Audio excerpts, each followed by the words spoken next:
জাল পাসপোর্ট কাণ্ডে ইডির হানা চাকদার গেটুগাছি শিবপুর এলাকার দুলাল সরকারের বাড়িতে। এবার সে পেশায় একজন কৃষক, যথেষ্ট ধনীও। বৃহস্পতিবার সকালে তার বাড়িতে হানা দেয় ইডি। সঙ্গে সঙ্গে আসে কেন্দ্রীয় বাহিনী। তল্লাশি চলে। বড়লোক দুলাল সরকারের স্থানীয়দের কাছে চাষি বলেই পরিচিত। তিনি প্রচুর জমি জমার মালিক। তার বিরুদ্ধে জাল পাসপোর্ট, মানব পাচার, অনুপ্রবেশের মতো অভিযোগ রয়েছে। প্রসঙ্গত, মঙ্গলবার দিনভর রাজ্য জুড়ে তল্লাশি চালিয়েছিল কেন্দ্রীয় তদন্তকারী সংস্থা ইডি।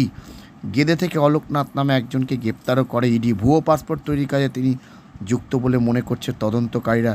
সেই জেরার পর এদিন দুলাল হালদারের বাড়িতে ইডি হানা দিল বলেই প্রাথমিকভাবে মনে করা হচ্ছে। এদিন সকালবেলায় ইডির আধিকারিকরা তার বাড়িতে হানা দেয়। শুরু হয় তল্লাশি।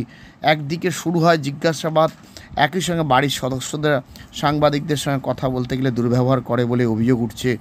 এদিন রীতিমতো তারা তেড়েও আসে। আর এ নিয়ে আজকাল আগামী বিশেষ প্রতিবেদন। চাষি সেজেই কি ভুয়ো পাসপোর্ট তৈরির কাজ? জাল পাসপোর্ট কাণ্ডে গেদের পর ফেক চাকদায় ইডির হানা।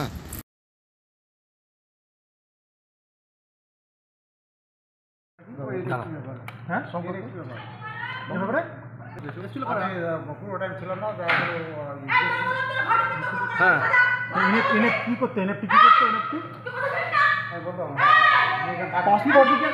পাসপোর্ট নিয়ে জিজ্ঞাসা করলো। আপনি কে দাদা? আপনি কে? আপনার পরিচয়?